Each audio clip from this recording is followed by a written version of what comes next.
Salut mon gars, dans cette vidéo on va analyser un trade que j'ai pris cette semaine. Voilà, on est vendredi 24, je l'ai pris le mardi 21 et on va se faire une petite deep preview de celui-là quoi. Comme tu as déjà eu l'habitude sur la chaîne, je l'ai déjà fait 2 fois. Et on va refaire pour celui-là, j'ai un autre trade aussi à deep preview qu'on va faire ensemble, que tu verras, ne t'inquiète pas. Et voilà, sans plus tarder, je vais t'expliquer un petit peu le trade que j'ai pris. Très vite fait, hein. Et après on va aller voir un petit peu les axes d'amélioration de ce trade, voilà, tout simplement. Donc dans un premier temps, hop là, comme tu vois, on avait quoi? On avait, donc là, ici on voit là donc là je suis en M30 donc on va mal, mais en gros c'était pour voir le bébé. On a un breaker block en M30, moi j'attendais une clôture au-dessus du breaker block. À partir de ce niveau là, dès le moment où ça a clôturé au-dessus, j'ai pris le trade.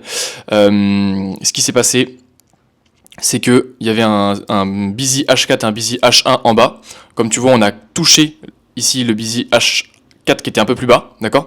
On ne voit pas sur ce trade, enfin sur ce screen là, il est pas très beau, mais je veux pas te montrer l'analyse du trade. On va surtout faire la deep preview, on s'en fout. Là c'est juste pour te mettre dans le contexte. Et voilà, là j'étais comme ça, on a quasiment touché TP, on est revenu jusqu'ici et on a fini par toucher TP, ok? J'ai fait 1,6 R, voilà. Le trade est ici, voilà, 1,6 R sur mon compte à 50 000 $ FTMO, tout simplement. Voilà pour ça, donc ça c'était juste pour le contexte, hein. Maintenant voilà, on s'en fout, c'était juste pour te montrer. Tu pourras mettre pause si tu veux voir un petit peu plus dans le détail, c'est bien ce trade là, il n'y a pas de souci. Alors, de toute façon, il y a la vidéo POV qui va sortir demain, à l'heure où tu regardes cette vidéo là, il y a la vidéo POV qui va sortir demain, dimanche 26, à 17h30, pour parler un petit peu du coup de ce trade là qui est pris, tu verras un peu plus dans le détail pourquoi j'ai pris ce trade là. Maintenant, ce qu'on va faire, c'est qu'on va faire la deep preview, donc on va expliquer, on va prendre chacun des points et on va essayer de développer sur les axes d'amélioration du trade en question pour voir comment je peux m'améliorer. L'objectif de la deep preview, je le rappelle très vite fait, pour ceux qui n'ont pas regardé les épisodes d'avant, l'objectif de la deep preview, c'est un système que j'ai mis en place pour analyser beaucoup plus en profondeur les trades que je prends, pour éviter d'avoir un axe d'amélioration tous les 20 trades, mais plutôt l'inverse, avoir le plus d'axes d'amélioration par trade. D'accord ? C'est important, et là il y a toujours des questions à se poser que les gens ne se posent pas. Donc là, ça c'est quelque chose que j'ai mis en place pour que tu te poses des questions. Ça tu peux le prendre, ça, il est gratuit, il est le système, déjà tu peux le prendre là, si tu veux, tu peux faire pause et faire copier-coller, il n'y a pas de souci, ça prend 5 minutes à faire. Mais si tu veux, il y a le modèle qui est déjà prêt dans Virtuose. Voilà, dans Virtuose, il y a une formation gratuite de 2h30, voilà, que j'ai faite exprès pour les débutants en trading, avec une espèce de roadmap sur les 8 étapes clés pour que tu sois bon en trading, pour que tu deviennes rentable en trading. Voilà, il y a les 8 étapes clés avec à chaque étape des ressources que je te donne gratuitement. Donc il y a mon journal de trading, mon plan de trading, mon setup de trading, mon A+ setup, mon deep preview, voilà. Il y a encore autre chose mais je sais plus ce que c'est. Bref, à chaque étape il y a des choses. Il y a aussi une playlist YouTube que j'ai faite exprès pour toi, pour que tu puisses, tout simplement apprendre grâce aux meilleurs les concepts clés, on va dire, d'ICT SMC. Donc voilà, je t'invite vraiment à aller dans le groupe Virtuose, c'est gratuit jusqu'au 1er février, donc dépêche-toi de rentrer.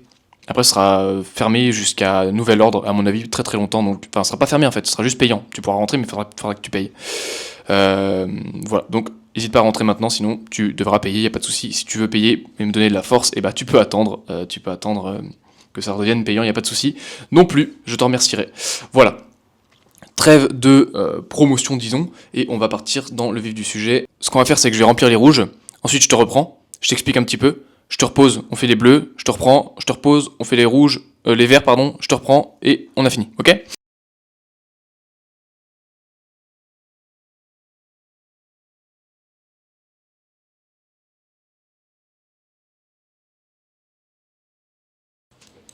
Ok, on a fini. Premier coup. J'essaie d'aller vite parce que voilà, ça sert à rien de prendre son temps non plus.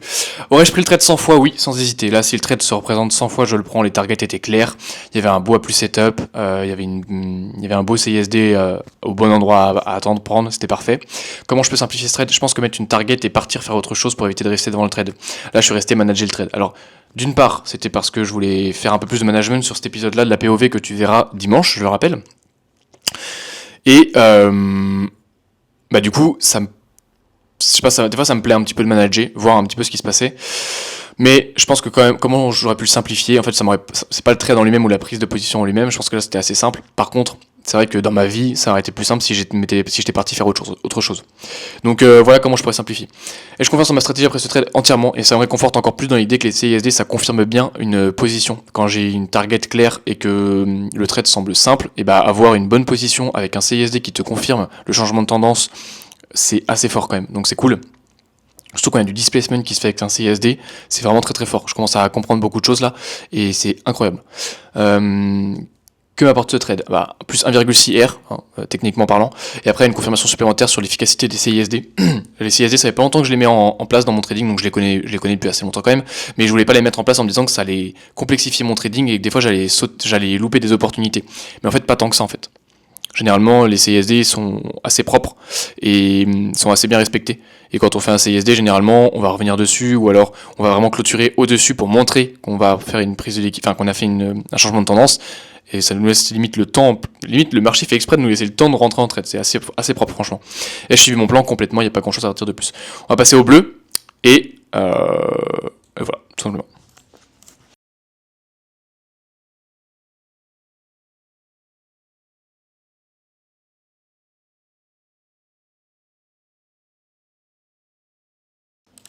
Ok, ça c'est bon aussi. Alors, et des améliorations, oui, éviter de mettre trop vite des BE positifs parce que là ça m'a apporté préjudice, on va le voir dans l'analyse des BE.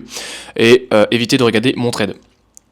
Pourquoi j'ai fait BE? Mise à BE positif, trop agressif, j'aurais pas dû toucher au BE et j'aurais fait 2R. En fait, déjà la target maximale que je cherchais c'était 5R, mais 5R c'est trop, je l'explique tout le temps, 5R ça se fait quasiment jamais, d'accord? Donc j'allais pas chercher 5R, ça fait quand même 5, sachant que j'avais 10 pips de SL, ça fait 50 pips sur une session, sachant que la session était déjà commencée parce qu'il était 15h30 au moment où j'ai pris le trade. Donc 15h30, il fallait faire encore 50 pips de session, c'était beaucoup. Donc je me suis dit que ça allait peut-être pas être fait. Donc dans le cas où ça allait pas être fait, j'ai préféré prendre 2R facile. Et au final, j'ai mis un BE trop agressif qui m'a fait toucher mon SL, mon BE, à 1,6R. Donc au final, je passais de 5R max fait à 1,6R. Donc là, je suis en train de mettre en place aussi dans mon journal de trading des onglets où en gros je mets le TP de base, le TP max qui aurait pu être fait dans l'élan et le TP que j'ai fait. Parce que des fois je vais faire BE ou je vais faire SL, tu vois. Je vais faire SL moins 1 alors que j'aurais pu faire 6 si je m'étais mieux démerdé. Et comment est-ce que j'aurais pu faire pour avoir les 2 R? Et du coup dans ce cas-là, généralement on va trouver une solution de comment éviter le SL. Et parfois quand on trouve pas de pourquoi j'ai évité le SL, c'est un SL qui était inévitable, disons. Voilà. Alors pourquoi j'ai mis 1% de risque, respect du plan, et pourquoi j'ai pris le trade sur mon 50K et pas autre chose, parce que j'ai d'autres comptes, éviter le surplus de risque et avancer sur le 50K qui est en phase de challenge, j'aimerais bien avancer. Voilà, il reste le vert et après on aura fini.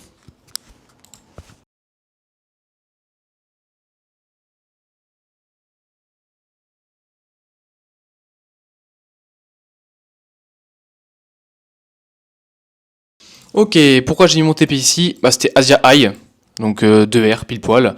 Donc, j'aurais pu aller chercher Previous Daily High et faire 5R, mais c'était un petit peu ballsy, mais j'aurais pu. Pourquoi j'ai mis mon SL ici derrière le breaker block? 10 pips, perfect, il n'y avait rien à dire, ça sert à rien de faire plus ni moins, 10 pips c'était nickel. J'ai quand même comment je me sentais durant le trade, j'ai quand même une petite pression quand le marché il est revenu à 2 pips de mon BE, tu verras dans la vidéo POV, je t'invite à aller la voir si tu l'as pas vu. C'est le premier trade de la vidéo.